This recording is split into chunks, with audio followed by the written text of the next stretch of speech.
everyone, and welcome to episode 6 of Natural Gas World's In a Nutshell podcast. I'm Dale Lunan, America's editor for Natural Gas World, and I'm joined today by Lisa Viscidi, Director of the Energy, Climate, and Extractive Industries Program at the Inter-American Dialogue in Houston. Lisa is a specialist in Latin American energy and environment issues, and she's written numerous reports and articles on energy and policy regulations in that region. She's here today to discuss her latest study for the Inter-American Dialogue, an examination of the role national oil companies in Latin America can play in decarbonization and the energy transition. Welcome, Lisa. Thank you very much. It's a pleasure to be here. I've read through the report, and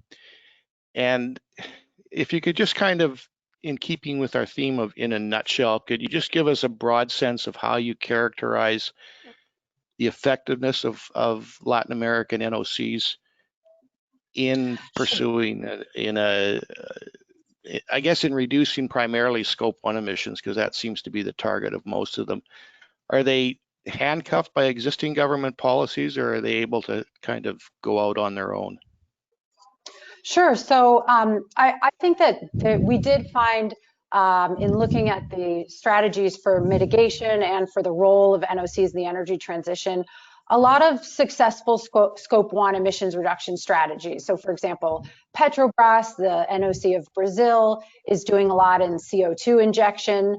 Pemex has made great strides in reducing flaring. It's improving efficiency at its refineries. So for example, its emissions from refining declined by 33% between 2010 and 2018. And flaring was cut in half just between 2016 and 2017 and declined again further in 2018. Ecopetrol has reduced methane leaks. Petroamazonas, the company of Ecuador, has avoided flaring of millions of cubic feet of gas, and it's been using natural gas to replace diesel for power generation at its operations. So those are some of the things that we found. I think in some cases, regulations force companies to go further. So for example, Pemex had to comply with methane reduction regulations. But in most cases, the companies, what we saw is that mostly they took these measures because they brought cost reductions or efficiencies. So for example, Petroamazonas, the Ecuadorian firm, switching to use natural gas, it was much cheaper than using diesel. And this reducing flaring, fuel switching, saved them about $177 million just in 2018. So I think in most of the cases, it's issues like this where they're able to improve efficiencies. That was the main driver. I think for Scope 1 emissions, the government didn't hurt progress. They didn't stop them from doing anything, but I don't think they pushed them to do very much either. For Scope 3, I would even say that in some cases, the government actually tried to block further progress or was really not supportive of further progress. And we could get into that later on. But would that, well, we might as well get into it right now. Would that be because, I mean, a lot of the economies that we're talking about here are not what you would call the most robust, and Scope 3 reduction initiatives would really kind of hit consumers where they hurt in the pocketbook? Is that a reason perhaps the government didn't pursue Scope 3 as aggressively as they might have?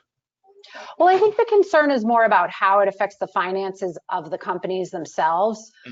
So I think the main argument the main argument that we see against transitioning these companies to really be clean energy companies and lower emissions in the products for their consumers is an economic one, especially in this moment. So, for example, in Brazil, Petrobras had expanded its scope of activities in the past, including investing in biofuels, but Petrobras had expanded so broadly that it had taken on so much debt that it actually lost investment grade in 2015. It became the most indebted oil company in the world. Then after the president at the time, Dilma Rousseff, was impeached, the presidents who took over after that, first her vice president Temer and now Bolsonaro, the president of Brazil, they put CEOs in charge where the number one priority was to get Petrobras back on financially sustainable footing.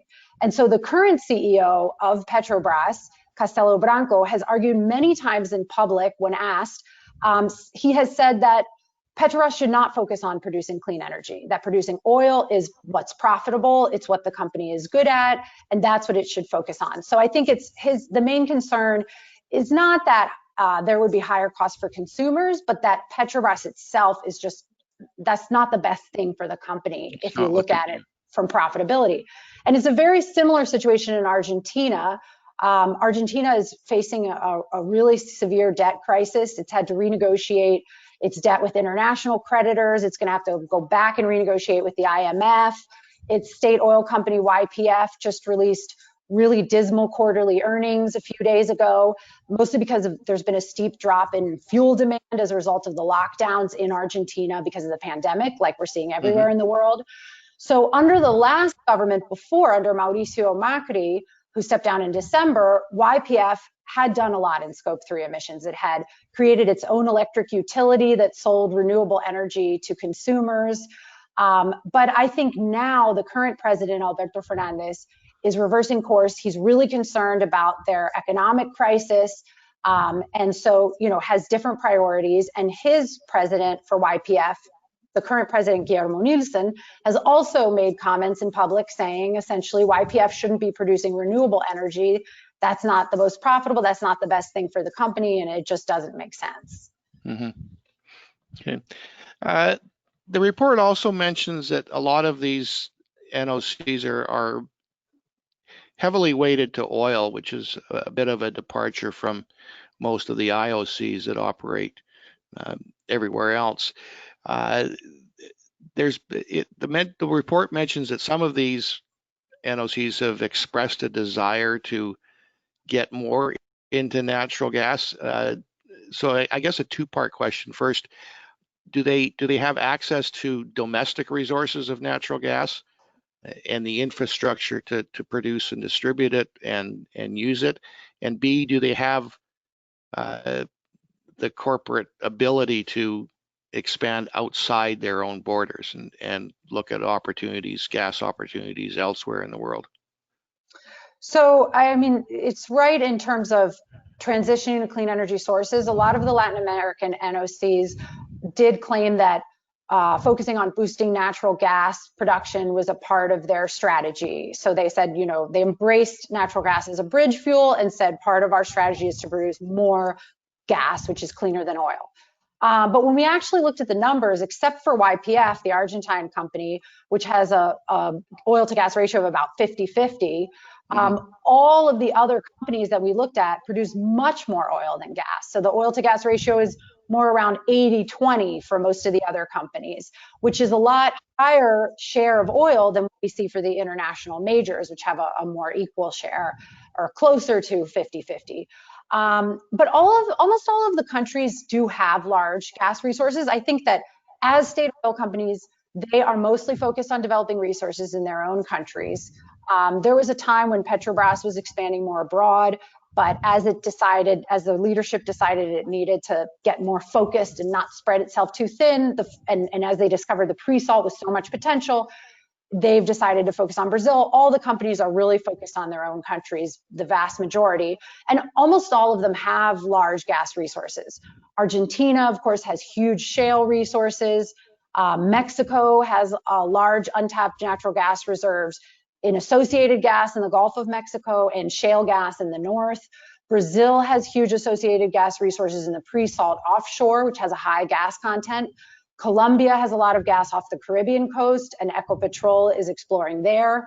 Of the 5 countries we looked at, only Ecuador doesn't have such large gas reserves.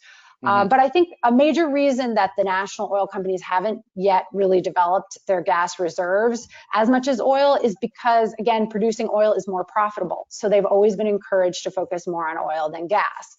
I think that could change if there are more developed markets for gas in the country, if there are more opportunities. So in Mexico, I don't, because Mexico doesn't have an incentive to develop its gas because it's importing huge quantities of cheap gas from pipelines. Cheaper to import it from the U.S. Yeah. Exactly. So, really, the president says that he wants Mexico to be independent, but really the incentives are not there economically. I do think Brazil is going to see an increase in domestic gas production.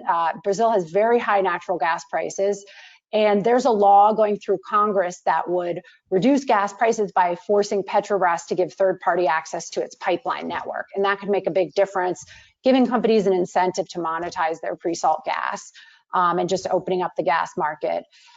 Colombia is facing shortages of natural gas. It's actually had to import LNG. And so Ecopetrol is really keen to explore and develop the gas resources. And then, of course, Argentina has always been very reliant on natural gas for power and heating. So Argentina had a strong incentive to develop its gas resources. The Argentine gas resources, their major one is the Vaca Muerta shale. Is that correct? That's the major new resource. I mean, Argentina also has a lot of conventional gas that they've been producing for a long time. But in terms of, a big new area to develop, it's really the shale. And I think we're going to see, increasingly a larger share of their gas is coming from shale than conventional. Because I know about a year ago there was a big push, but it seems to have kind of died off now. I don't know if that's because of the falling price of natural gas in the global markets, or whether there's local opposition to fracking in the Vaca Muerta, or just, do you have any insight as to what might be slowing things down there? Yes, I think it's a series of things. There have been longstanding problems with infrastructure. There's not enough pipelines to bring the gas out. It's a very remote area. There's not enough pipelines to bring it out to Buenos Aires, to ports. So that's been an issue. The costs are higher.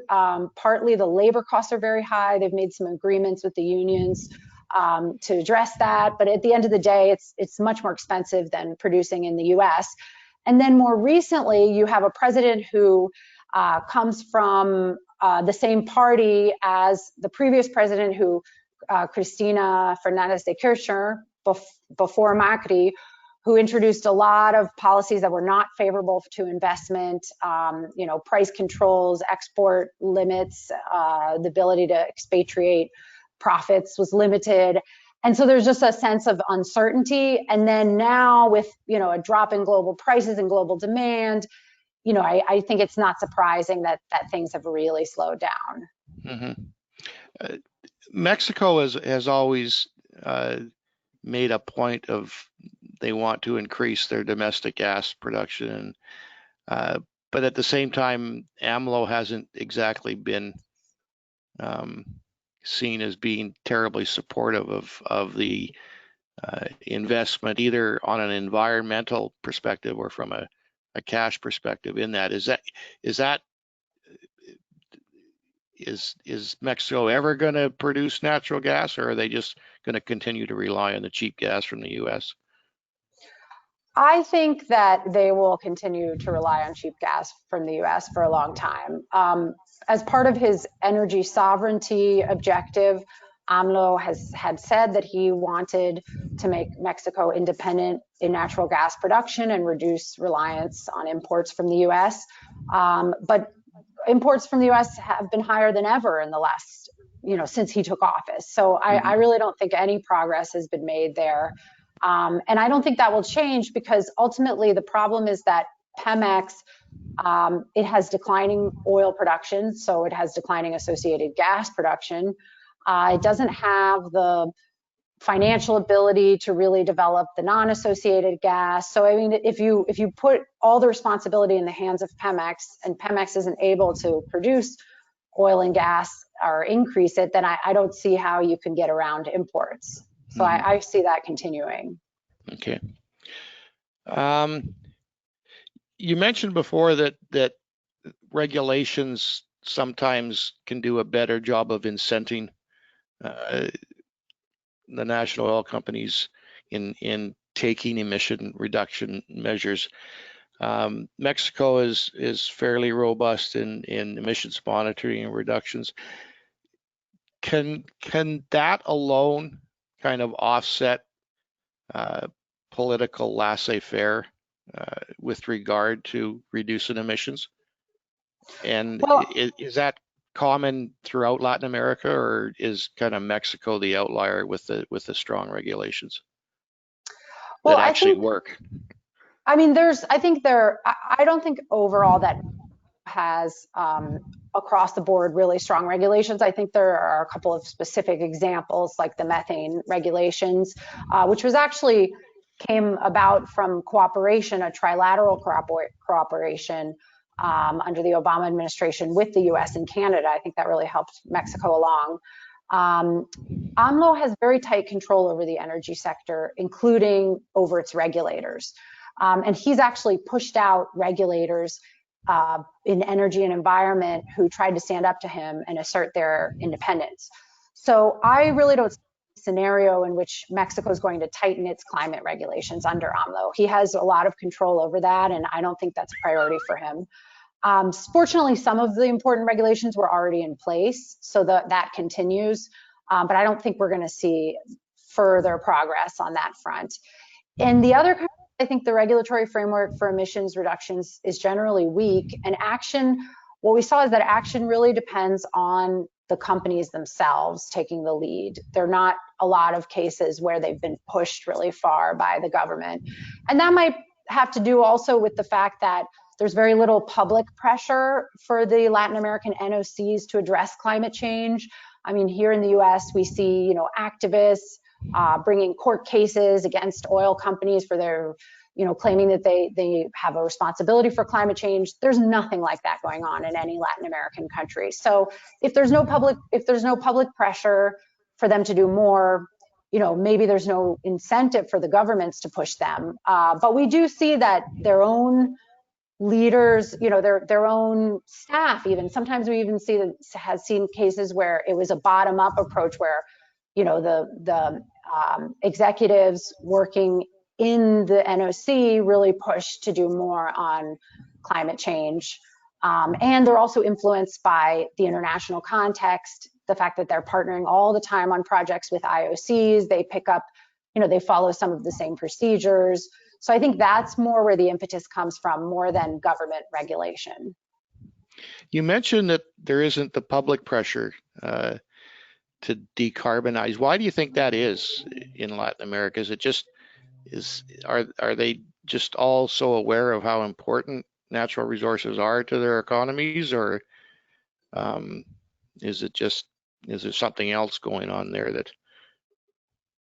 Well, I mean, I think, I do think that there's a lot of concern about climate change as an issue in Latin America. I mean, polls show that it's the region in the world where the highest number of people express concern about climate change. So there's definitely awareness. It affects a lot of Latin American countries more than other parts of the world.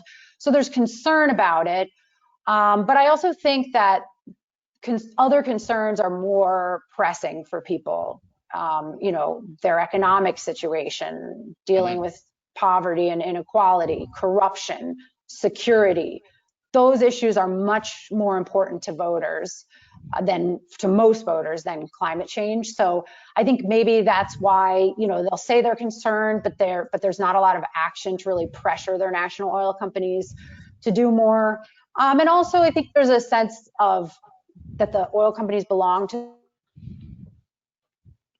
the people, and so you don't have this sense of sort of outside pressure, like as an outsider we need to force them to change. And some of them have private shareholders, but most of them are fully government owned. And if they have private shareholders, it's only the government is still the majority shareholder, and so you also don't have this investor pressure that you have with the IOCs. So I think those are all factors. I haven't seen too many Greenpeace dinghies pull up beside a semi-sub drilling in the pre-salt off Brazil. Why is there no international attention on decarbonization or emissions reductions in Latin America?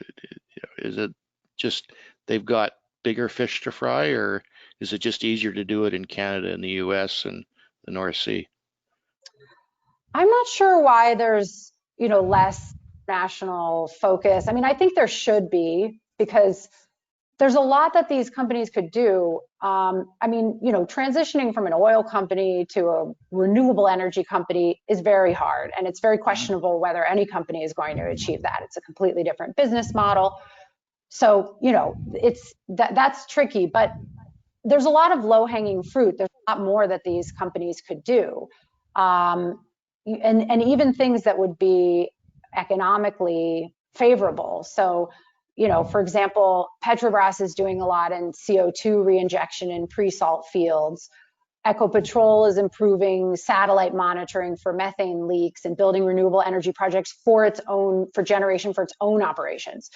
As I said earlier, Petroamazonas is replacing fuel oil with natural gas. These are all, relatively cost-effective actions that can be taken. And so I think there should be more emphasis on, at least putting pressure on these companies to do the minimum and things that are low-hanging fruit.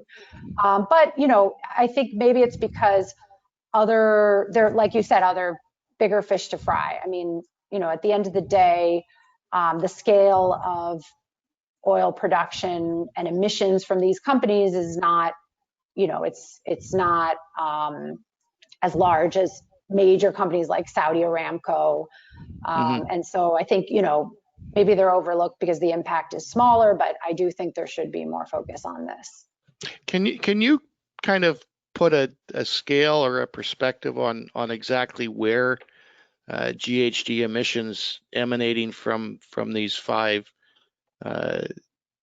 countries kind of sit in the global pantheon? Are we talking top 10, bottom 10, somewhere in the middle? Well, we didn't do a comparison with other companies. We did a comparison among the 5 companies that we looked at. Not surprisingly, the ones that were the biggest oil producers also had the highest emissions. So, Petrobras and Pemex are by far have the highest production, and so they also had the highest direct emissions. When you look at it per barrel of oil and gas produced, it varies a lot more. It's YPF in the year we looked at had very high emissions per barrel of oil. They have a very high share of their emissions come from methane, so perhaps that's the reason. So we did not do that exercise, but based on the comparison of the 5 companies, I would say that some of them are large oil producers. So Petrobras is the largest, producing over 3 million barrels per day. So, that's one of it's not in the top 3, but it's one of the largest oil producing countries in the world. But some of these others it's much smaller, under 1 million barrels a day in Colombia and Ecuador. So I would say on a global scale, their direct emissions are going to be very small if you're looking at, all of the companies in the world. Yeah, the reason I ask is because Canada also, often gets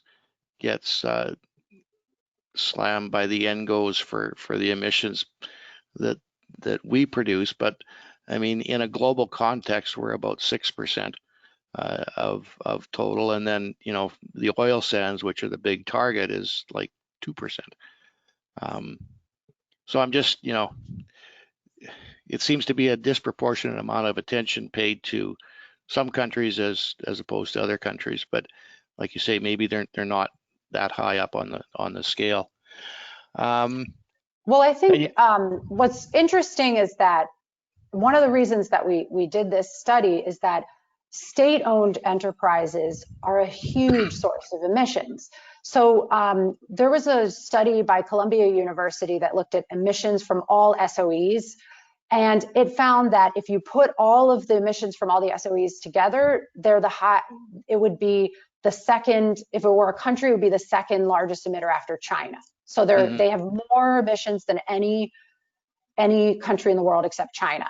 Now, a lot of that comes from coal plants in China, but I think it shows you that state-owned enterprises, which are mostly in developing countries, are an important source of emissions that shouldn't be overlooked when we're focused more perhaps on the developing countries. I think that might be why there's more attention in some areas than others. But at the end of the day, the Scope 1 emissions from the oil sector is only a small part of global emissions. And that's why I think there's more of a focus now on Scope 3, because when you look at Scope 3 emissions, of course, it's a very big part of global emissions, because the fuels that are burned are a major source of emissions.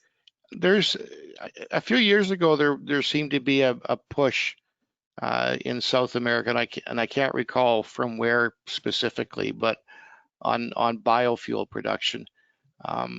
Is that still something that's being pursued on a broad scale, or does it carry some of its own issues with deforestation and stuff like that? Well, biofuels, it continues to be, the main market continues to be in Brazil. So Brazil has been a pioneer of sugarcane-based ethanol since the 70s, developing the technology, second largest producer in the world of ethanol after the US. And it continues to be very important, although the drop in oil prices really hurts ethanol, because most people in Brazil have vehicles where you can just go to the pump and switch at any time between ethanol and gasoline. So as soon as gasoline gets a little cheaper, it totally erodes ethanol demand. And that's where we are right now. But those fluctuations have always existed. And, I think the industry will bounce back. In other countries, there's more of a focus on biodiesel, in Colombia, in some Central American countries, but it's not a huge industry or a huge part of, it's not displacing a huge amount of fuel demand as it is in Brazil. And you also mentioned that, I believe it was at Petroamazonas, that is doing renewable energy to power its own facilities, or was that someone else? That was Ecopetrol from Colombia. From Colombia. Is there any indication that might spread beyond their own needs to feed some renewable energy into the national grid, or even, God forbid, export it to? They have said that they plan in the medium term to produce renewables directly to consumers, so for third-party consumption. I think it's going to be starting off on a small scale, but that is part of their plan. So they're following in the footsteps of, YPF in Argentina, for example, which is actually an important producer of renewable energy, and is able to participate in the auctions for renewable energy. And so Ecopetrol says it wants to move in that direction. For now, it's not doing it, and we'll see how quickly it does this at scale. Any others showing the same ambitions at all? No, not really. I mean, for the moment, there were plans. So, for example, Petrobras had some MOUs with some oil majors to develop wind and solar, and it actually canceled them. And it's like I said, the CEO has made comments saying they don't want to go in that direction. Not only has he said that, but they've also actually canceled their plans to do that. So it's not going to happen in Brazil. It's certainly not going to happen in Mexico. That's never even been proposed, as far as I know, and certainly not in Ecuador either. I mean, they are really not getting any further than switching from, diesel to natural gas. There's no discussion of renewables, even for their own operations, not to mention for third parties. Okay. I think that covers about everything that I was looking to cover.